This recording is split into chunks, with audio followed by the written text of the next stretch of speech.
देश के युवाओं पर पैलेट गन्स और AK-47 चलवाने की क्या आवश्यकता थी? क्या वे आतंकवादी थे? क्या आतंकवादी हैं? टेररिस्ट हैं? हाँ, कांग्रेस बोल रही है। हाँ, कांग्रेस बोल रही है। जवाब दीजिए, जवाब दीजिए। कांग्रेस बोल रही है, जवाब मांग रही है, जवाब दीजिए।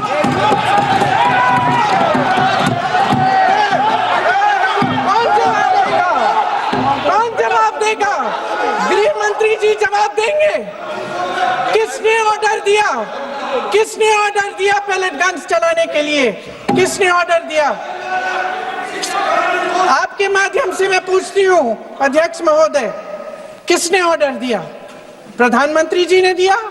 गृह मंत्री जी ने दिया? जवाब देंगे? पूरा देश पूछ रहा है, सिर्फ कांग्रेस पार्टी नहीं पूछ रही है, पूरा देश पूछ रहा है। अध्यक्ष महोदय, देश के माता पिता पूछ रहे हैं, छात्र पूछ रहे हैं, अध्यापक पूछ रहे हैं, पूरा देश आज ये पूछ रहा है। और आपकी जिम्मेदारी बनती है कि आप इस सवाल का जवाब दें। क्यों डरते हैं आप इस देश के नौजवानों से? क्यों डरते हैं आप इस देश की बुलंद आवाज से? और उस आवाज को दबाने का हक आपको किसने दिया है? महोदय, ये सदन यहाँ बैठे हुए सांसदों की जागीर नहीं है, ये इस देश की अमानत है। यहाँ बैठे हम सब इस देश की जनता, इस देश के युवाओं, बुजुर्गों, गरीबों, अमीरों और सब धर्मों, सब वर्गों के देशवासियों के सेवक हैं। हम उनके प्रतिनिधि हैं और ये सत्ता हमें उन्होंने ही दी है। इस देश का संविधान हमारी सर आंखों पे, इस देश का लोकतंत्र सर्वोपरि है, इसे ध्वस्त करना पाप है।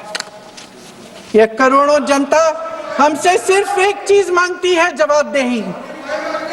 इंग्लिश में इसे अकाउंटेबिलिटी कहते हैं। हमें सत्ता देकर, हमें यहाँ तक लाकर सिर्फ उसकी ये गुहार है कि जो हम करें उसकी भलाई के लिए करें, और अगर उनके साथ अन्याय हो तो हम उनके प्रति जवाबदेह बने और उन्हें न्याय दिलवाएं। पिछले दिनों हजारों बच्चे सड़क पर उतरे, उन्होंने अपनी पीड़ा व्यक्त की। गांधी जी के दिखाए हुए रास्ते पर अहिंसा और सत्य को अपने दिलों में रखते हुए, गाते, मुस्कुराते हुए शांतिपूर्वक प्रदर्शन किया। लोकतंत्र के सबसे पवित्र सिद्धांत के तहत उन्होंने अपनी आवाज उठाने का अधिकार कायम किया। ये उस भारत के बच्चे हैं जो गांव में रहते हैं, जो महानगरों में रहते हैं, जो छोटे कस्बों में, छोटे शहरों में रहते हैं, जहां माँ अपने गहने बेच देती है, पिता अपनी जमीन गिरवी रख देता है, एक परिवार अपनी पूरी जिंदगी की कमाई बच्चे के सपने पर खर्च देता है। और अब उन्हीं बच्चों को लगने लगा है कि आज इस देश में मेहनत से ज्यादा बेईमानी मायने रखती है,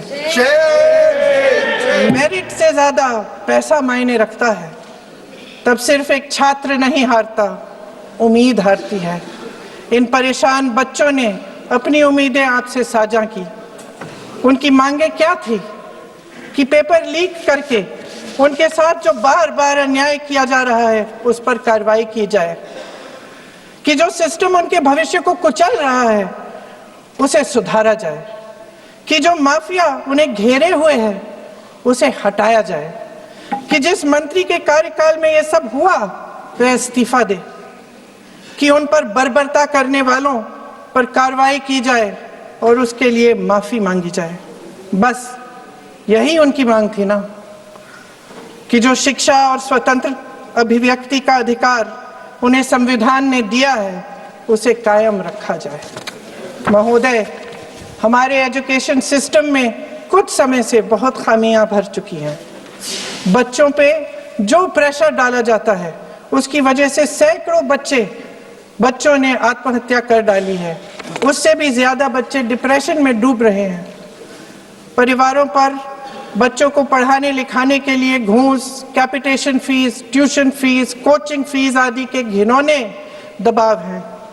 लोन लेने पड़ते हैं, सामान बेचना पड़ता है और उसके बावजूद कोई गारंटी नहीं कि उनके बच्चों के भविष्य मजबूत बन पाएंगे, क्योंकि बेरोजगारी चरम पे है।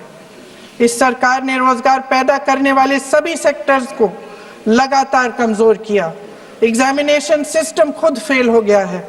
पिछले दशक में 152 पेपर लीक हुए, 750 करोड़ छात्र प्रभावित हुए, मगर एक भी दोषी, एक भी माफिया को सजा नहीं।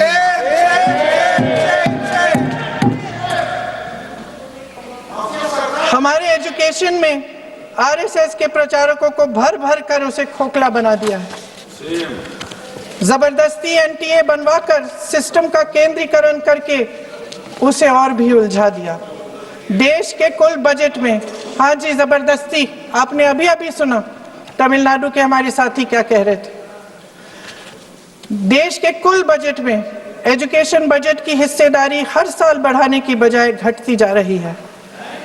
1.4 लाख करोड़ रुपया का पूरा बजट एजुकेशन बजट है और 1.32 लाख करोड़ सिर्फ नीट देने वाले 22 लाख बच्चों के परिवारों से हर साल खींचा जाता है। एक और शर्मनाक आंकड़ा भी है, 1.4 लाख करोड़ रुपया हमारा पूरा एजुकेशन बजट और 16 लाख करोड़ रुपए जो मौजूदा सरकार ने बड़े उद्योगपतियों के लोन माफ किए हैं। सोचिए कि इस सरकार की प्राथमिकताएं क्या है। सच ये है अध्यक्ष महोदय कि जिस तरह अस्पताल में उस छात्रा की मां का विश्वास पूरे सिस्टम से हट गया है, उसी तरह देश के युवाओं का भरोसा इस पूरे सिस्टम से टूट चुका है। और जब इस तरह देश के भविष्य, हमारे युवा निराश होकर सरकार और सिस्टम से अपना भरोसा हटा देते हैं, तो उस भरोसे को फिर से बनाने के लिए सिस्टम के अंदर से जवाब नहीं ढूंढा जा सकता, उसके दायरे से बाहर निकलना पड़ता है, नए सिरे से ठोस प्रयास करने पड़ते हैं।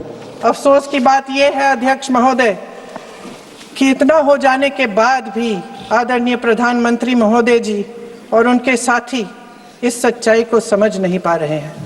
वे अभी भी ये सोच रहे हैं कि पीआर, नैरेटिव चेंज और पालतू मीडिया के सहारे एक बार फिर उनकी नैया पार हो जाएगी। परसों शिक्षा मंत्री जी ने शर्मनाक परिस्थितियों में अपना इस्तीफा दिया और कल यहीं मकर द्वार पर मेरे सत्ता पक्ष के सांसदों ने जिंदाबाद के नारे चिल्लाते हुए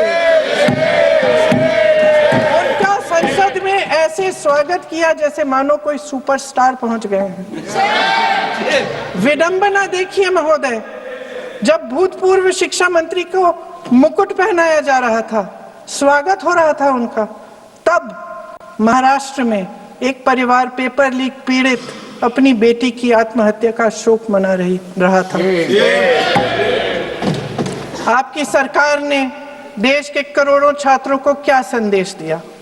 आपको किस बात का गौरव है, किस बात का अभिमान है? ये कौन सा अहंकार है? जहां आंखों में शर्म होनी चाहिए वहां बेशर्मी और स्वागत के नगाड़े बजाए रह रहे हैं। एक तरफ मातम है, दुख है, यहाँ फूल माला डाल रहे हैं।